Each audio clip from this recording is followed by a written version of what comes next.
The humanity will end in one generation because a boy with a boy will not get any boys or girls, no children. A girl with a girl will not get any children because Allah did not create us to do that. We, for some reason, when we follow the hawa, the desire, we make disasters.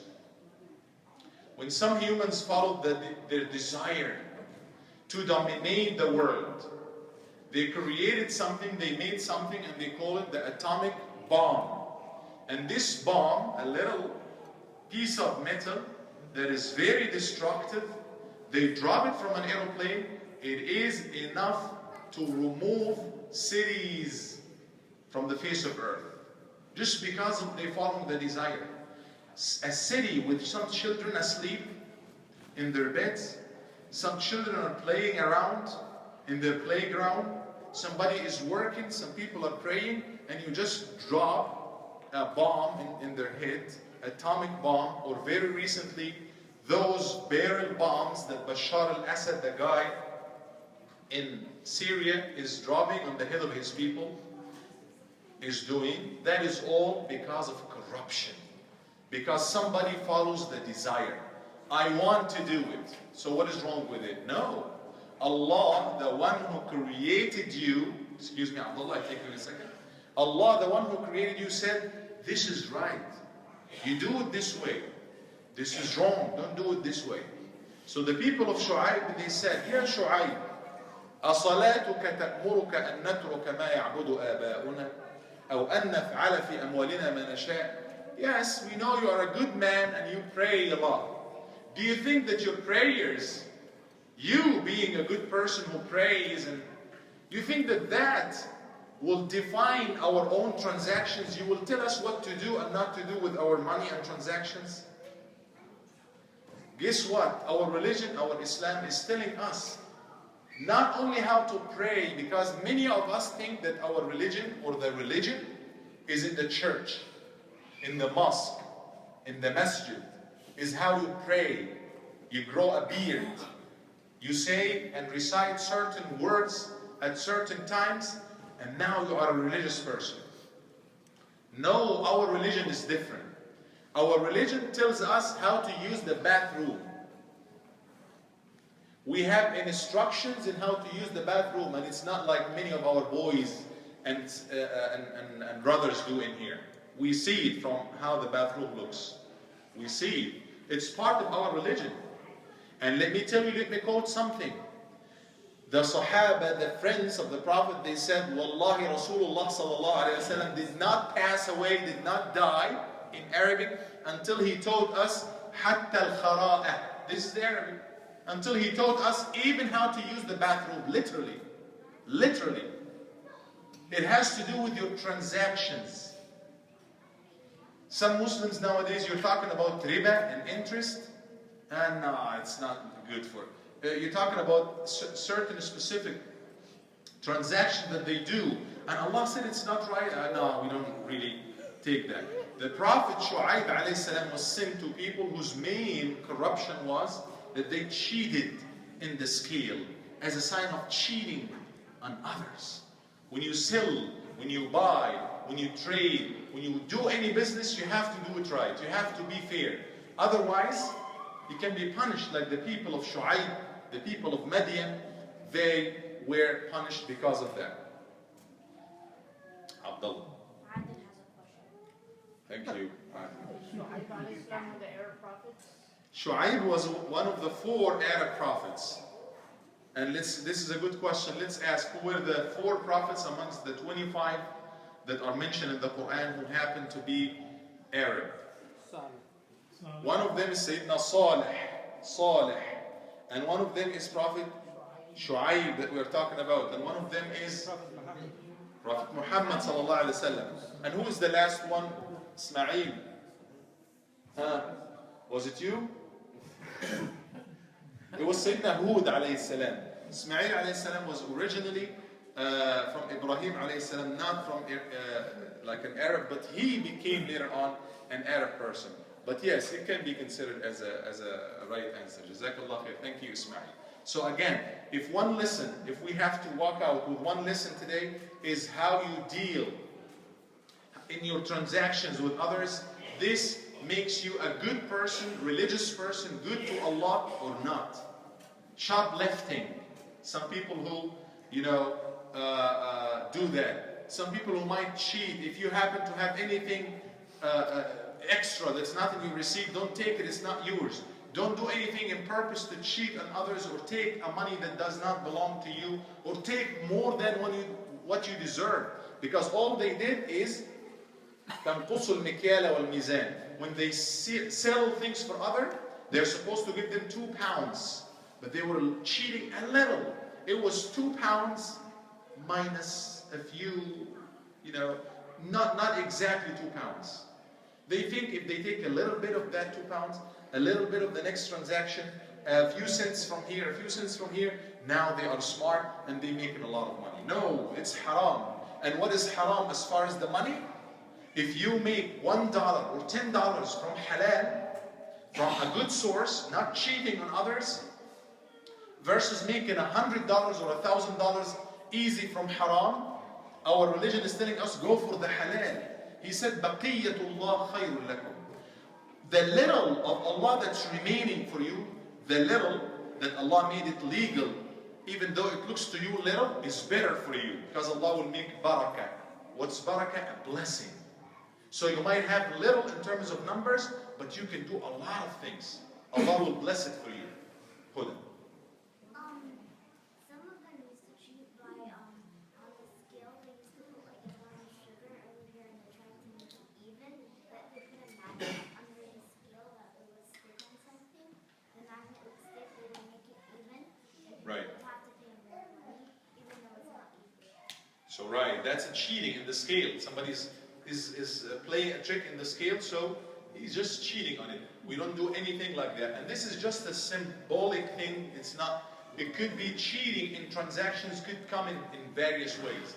Taking an advantage of somebody who does not really know. Selling something for somebody who's so young, right? Does it happen?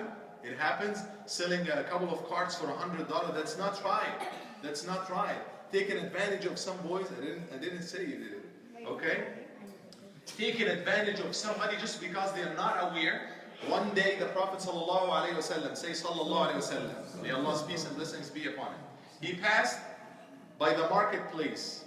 Somebody was selling wheat, grains, a pile of grain was there. And it was a little drizzle or drizzling a few minutes ago, so a little rain that came. And then the top part, the outer part of the grain was what? Was dry. And Nabi sallallahu alayhi wa sallam stuck his hand inside and it was a little wet inside. So he said, what is that? What is that? He said, أَصَابَتْهُ السَّمَاء. It was just a little rain that came over. I didn't mean to make it dry from outside, even though it's wet from inside. Which is bad. If you happen to be buying wheat or grains, you wouldn't buy the ones that are wet. This is not good for selling. It's gonna go bad in no time. So he said, what is that? He said, that's just a little rain came. He said, مَنْ غَشَّنَا فَلَيْسَ مِنَّا. Whoever cheats on us, he does not belong to us. Never cheat on anything because it's so wrong, even if, and especially if it has to do with financial transactions. And that's what the people of Shoaib did. Shoaib a.s. was known to be Khatibul Anbiya, the orator of the prophets. He was very eloquently, very eloquent of a speaker. And he was saying, وَيَا قَوْمِ وَمَا أُرِيدُ أَنْ أُخَالِفَكُمْ إِلَى مَا أَنْهَاكُمْ عَنْهُ. He was leading by example. He said, I'm not telling you to do something that I'm not doing. I'm actually the first one to practice that.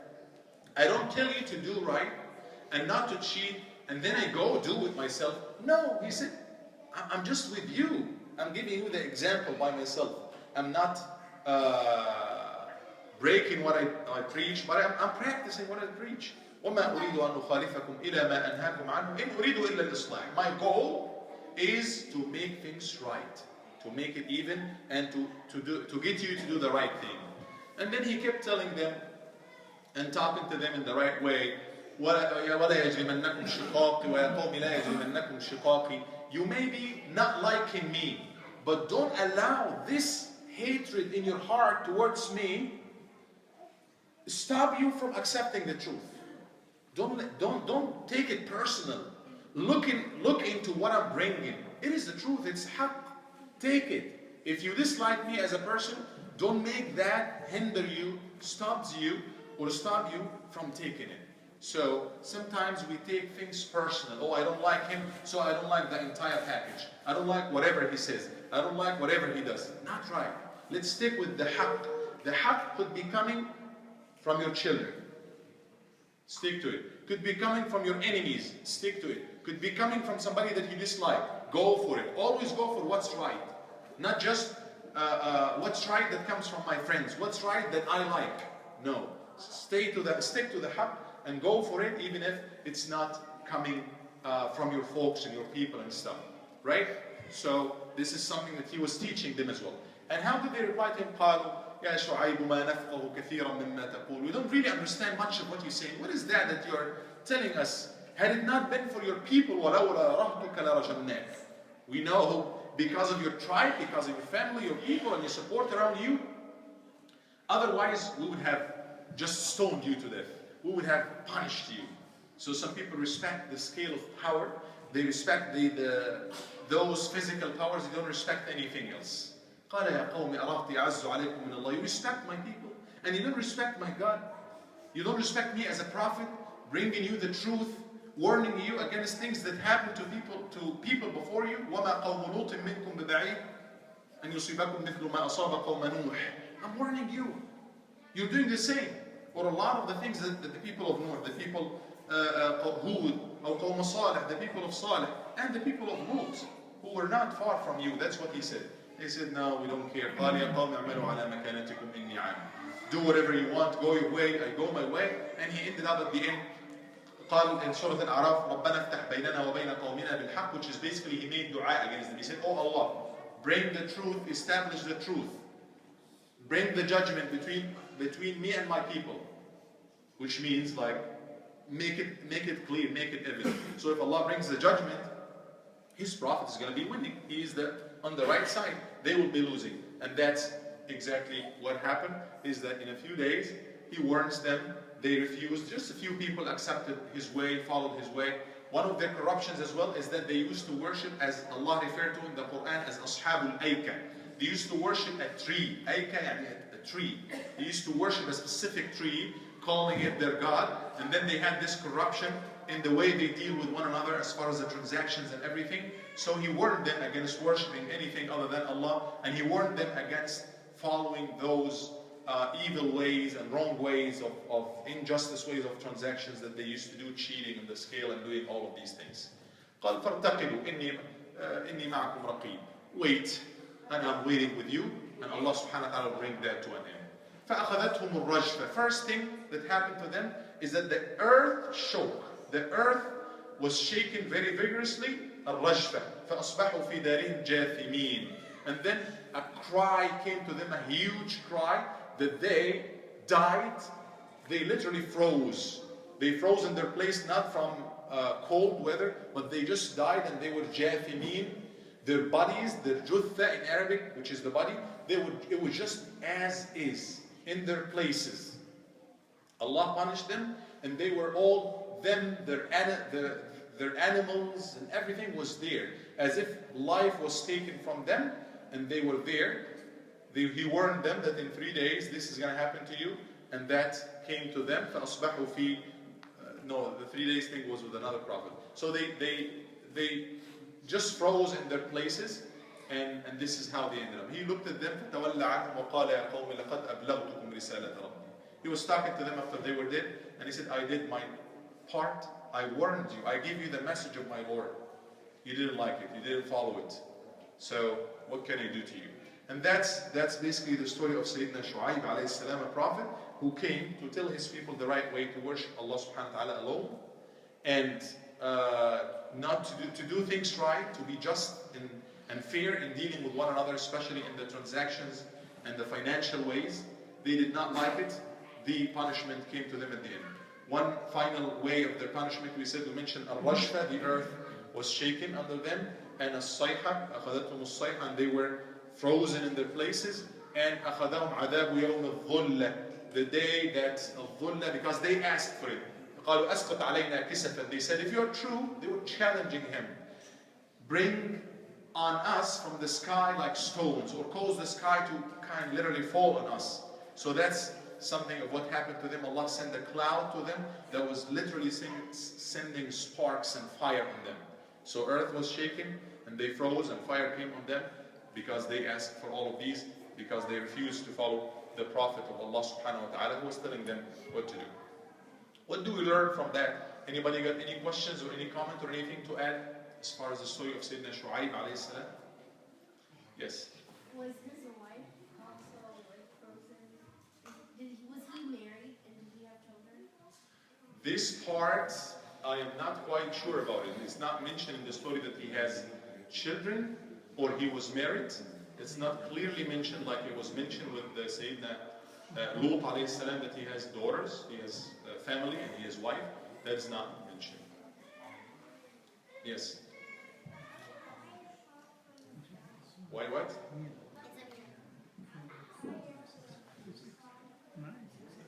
That was a punishment from Allah subhanahu wa ta'ala. This universe, the sky, the cloud, it belongs to Allah. He can cause it to look nice and be wonderful and splendid for us to look at one day. It can be cloudy the other day, it can be rainy, it can have some thunder. That's what we see, right? And lightning and thunder, that's all we see with our eyes. That it kills. The thunder and the lightning, it kills. It comes to people and it kills them. So that was a punishment from Allah subhanahu wa ta'ala, because all of that belongs to Allah and He directs it the way He wants. Abdullah? And these kinds of punishments still happen today? They can still happen. Not on a large, it can happen even on a large scale. And many times we don't even read it. Allah subhanahu wa ta'ala might punish with these things, and we see with the flood, because the universe belongs to Him subhanahu wa ta'ala. And we have to always take lessons. Take lessons from what's happening around us. We live in the world of Allah, in the universe of Allah. Muhammad.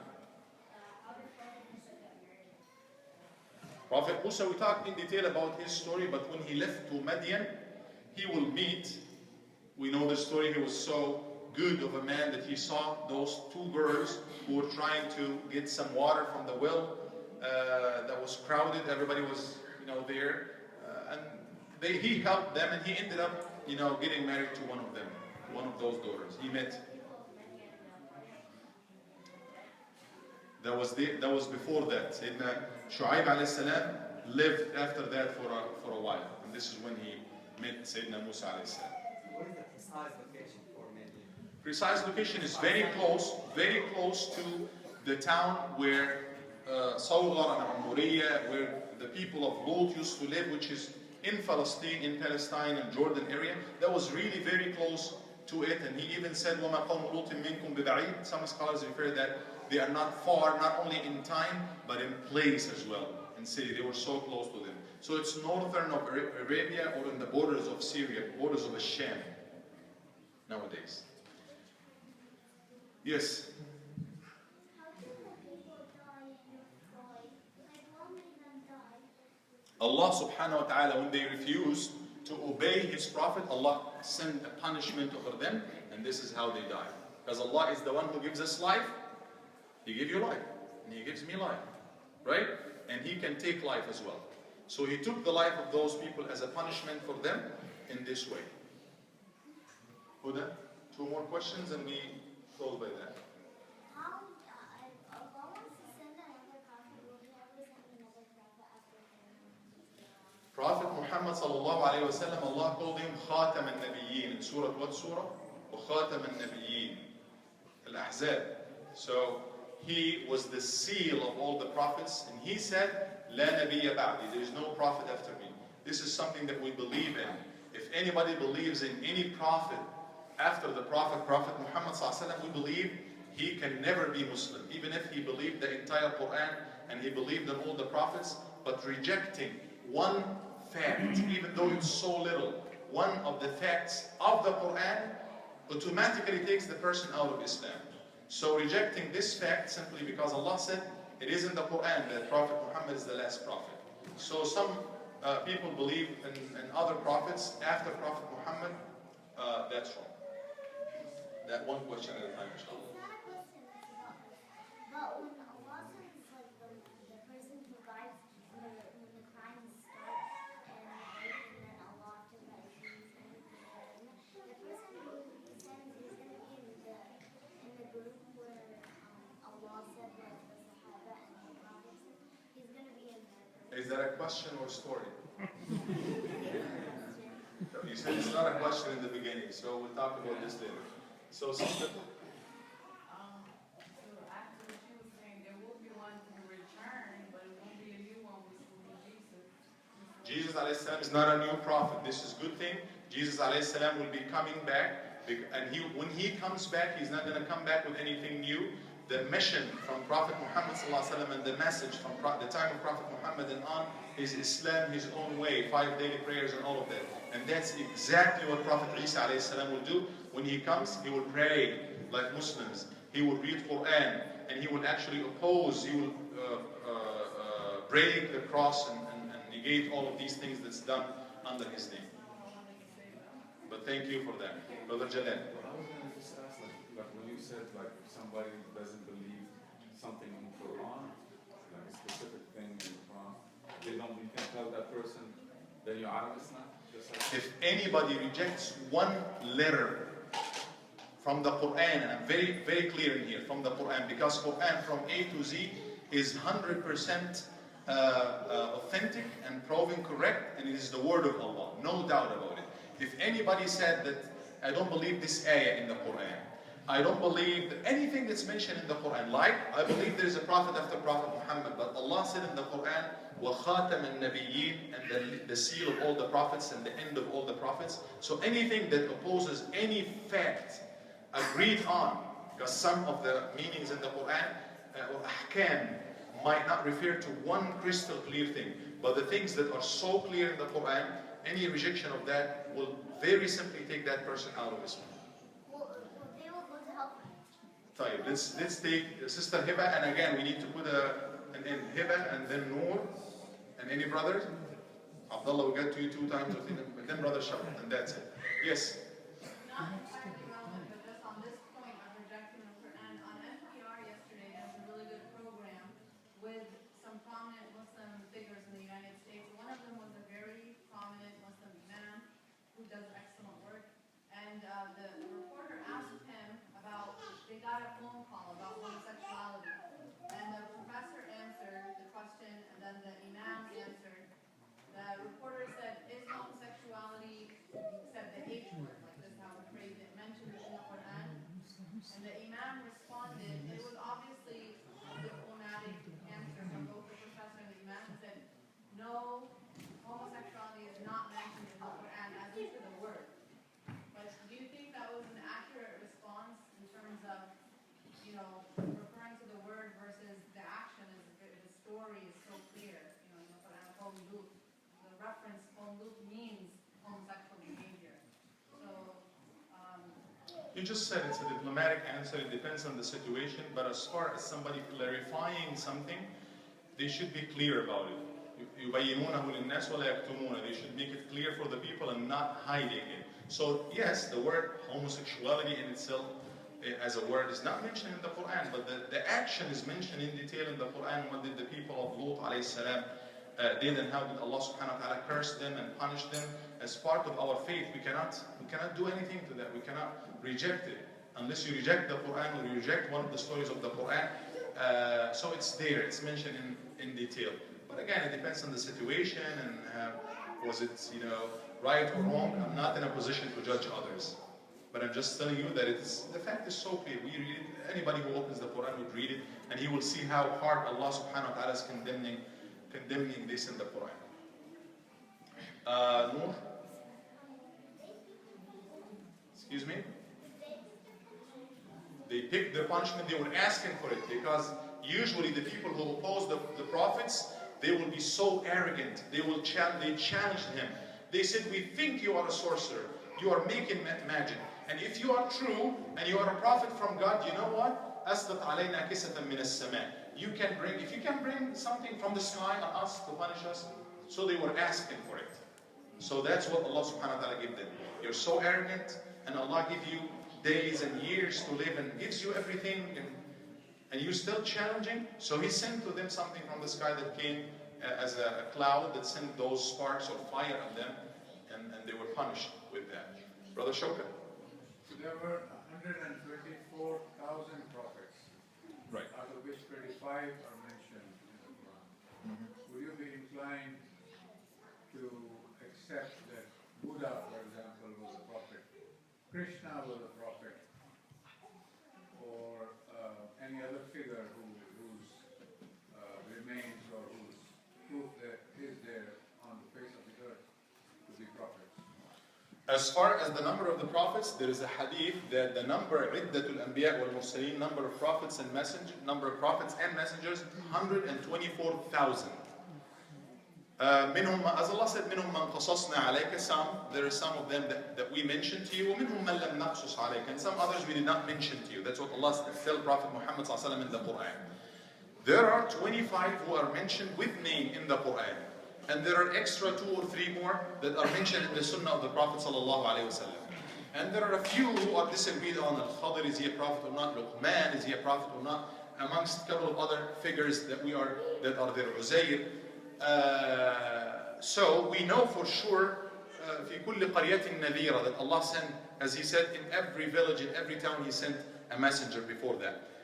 That's what it means to us. It means that there are other prophets, other messengers that we do not know about them. But we can never confirm that Buddha was a prophet or messenger. He could have been. We don't have this piece of information because the only source to know that is from Allah subhanahu wa ta'ala Himself, or from Prophet Muhammad sallallahu alaihi wasallam, or from the Wahy. And that's simply not there. So could he be a prophet? Maybe. We will never be able to confirm or negate that being a fact. But we know for sure Musa alayhi salam was a prophet because Allah said that in the Quran. Isa alayhi salam was a prophet because he was mentioned in the Quran. Could be other people, of those people were prophets, but the confirmed fact is Prophet Muhammad sallallahu alaihi wasallam is the final mission, and his mission summarizes all the missions of all prophets before him. That's why after he comes, Christianity is not accepted. That's our faith. They can still practice it. Buddhism and any other faith, any other way other than the way that Allah approved for His people is simply not going to be accepted after Prophet Muhammad sallallahu alaihi wasallam. In the same way, nothing was accepted in the time of Isa alayhi salam, Prophet Jesus, other than his way for his people, because this was the mission or the message that Allah sent to the people. Please excuse me. I'd like to say a point. This is going to be the last thing, please. No more. خلاص. My respect to you as Sheikh Amr, and you're more knowledgeable, but we have a way to judge if this is a prophet or not. The message of all the prophets was just to worship Allah only. So we're going to see at the teaching of Buddha, the teaching of Rinpoche, the teaching of whoever, philosopher or stuff like that, and see what he was teaching. Is he teaching like, okay, There could be deviations. There could be deviations. yeah, but we have, like the carry on of all the books that they say this Buddha was like this and Buddha was teaching this and Buddha was teaching that. We have to go back and see what he was teaching and what he was dictating, and then measure it in the message of Allah subhanahu wa ta'ala, and see if it's close to it or not close to it. What we know for sure is Islam is the only right way. That's our faith. Anybody who does not believe that is not a full Muslim yet, according to the Quran. يكفر بالطاغوت ويؤمن بالله. That's the meaning of لا إله. No God. No God whatsoever except Allah. And then confirmation. That's going to be a discussion for another time, inshallah. For the sake of the time, we'll stop here. I will ask